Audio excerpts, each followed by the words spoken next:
Hello, I'm speaking about the British royal family and their connection with the British government and royals in general.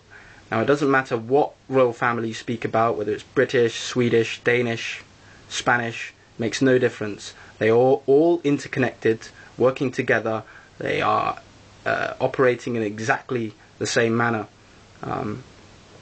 They're direct proof to anybody that cared to have a look that this current monetary system is unpractical, abusive, and based on self-interest for a selected group, and that we require an equal money system that supports all life equally here in the physical.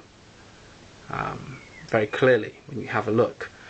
Now, the British royal family, they claim their heritage and lineage from the House of David and King Solomon,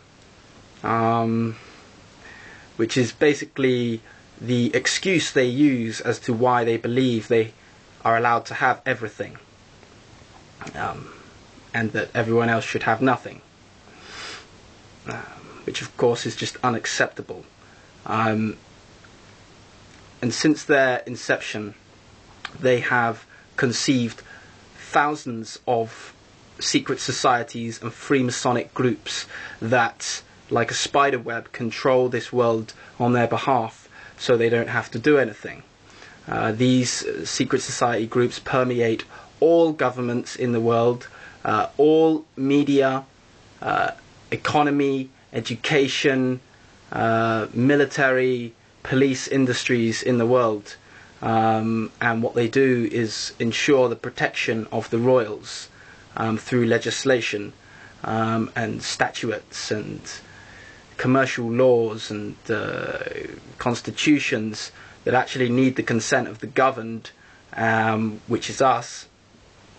And most people in this country have no idea that we have common law jurisdiction. And police are the ones who enforce, basically they are the gang that work for the royal family.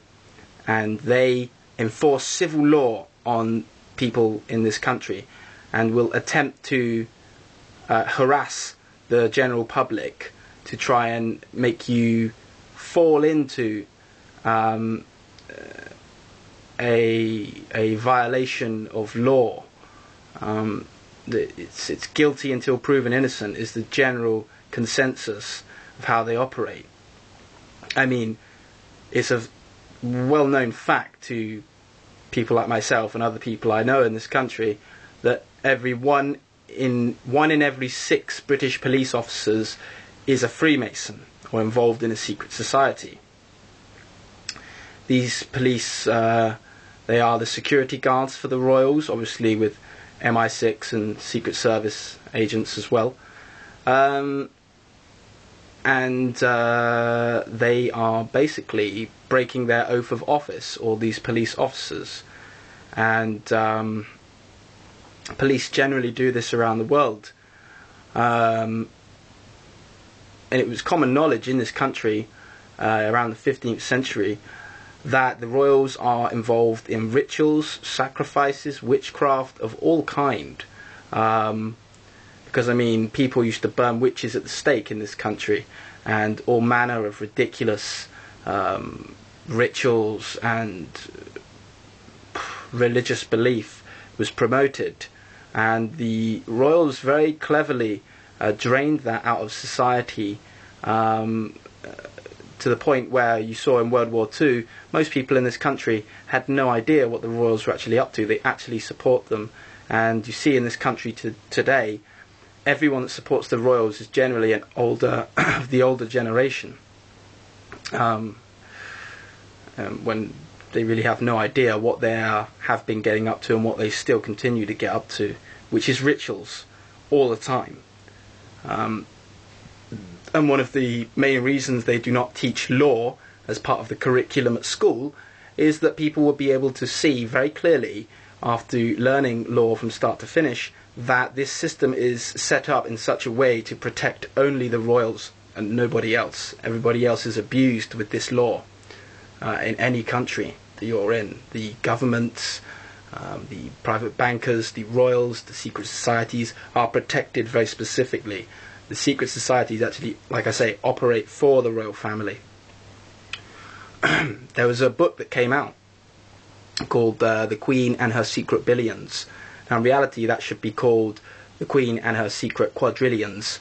That is actually the amount of money they have, of assets, properties, wealth, bank accounts, altogether. It's not trillions, it's not billions, it's quadrillions, which is just unacceptable, ridiculous. All the elite of the world are held up by people like you and me, which makes us the elite, and it's unacceptable what we are actually doing. But like I say, the first step is really to realise that it's unacceptable, and to educate yourself in their operation, and to discuss, subscribe, comment, make websites, make links, talk to people about what is required. We've just had the general elections in this country. David Cameron of the Conservative Party won the elections, which makes no difference, because he has the interest of the corporations at his that is his agenda, and that is how they are picked. Our prime ministers are picked by the royal family. They are sworn into office by the Queen, and it doesn't matter if it's Labour, Liberal Democrat, Conservatives. They are all seen laughing together before the election day. They're all friends, they're all connected, and they all just decide what politician will be best for us to put into power, to have the interest of the corporations at heart, and to most effectively deceive the public. That is how they select them. They have been robbing resources for hundreds and hundreds of years. Since their inception, Christopher Columbus stole a lot of gold for the royals. You can see very clearly what they're doing with the important exploitation business they are doing of resources such as gold, diamonds, tea, coffee, rubber. The people who are mining for these in third world countries are getting paid close to nothing. $2 a day and less, 16 to 20 hours a day of work a day with no days off, and they are getting, like I say, getting paid nothing, and then that it will be exported, taken to countries like Great Britain and America, put on high streets, inflated prices that cannot be justified, and through consumerism and media brainwashing messages, they make us believe we need these particular objects. It's all Sigmund Freud, who was also a Freemason, who taught the royals quite a lot about psychology, of controlling the mind of people. This system of control will come to an end. It's simply a matter of time. As the darkness rises in the world and the abuse rises, people will realise why we are in this situation. It's because we've accepted this group to have sole responsibility for everything, when in actuality every single person has the exact amount of responsibility of this world. We are all equal, and we are all must be supported equally. And this will eventually happen. This is inevitable. It is undeniable. It cannot be avoided. This is the grand design. There will be equality here in the physical. An equal money system where all children born will be supported. You will not have any groups where children are brought up into luxury while so many are brought up with nothing. Every 3 to 5 seconds a child dies of starvation. 4 billion people and rising are starving. This system will come to an end. It cannot sustain itself. Impossible. That's pretty much what I wanted to say. I'll make more videos on this topic, without a doubt. It's a very long topic to discuss, the royals. But thank you for watching, and I'll see you again soon.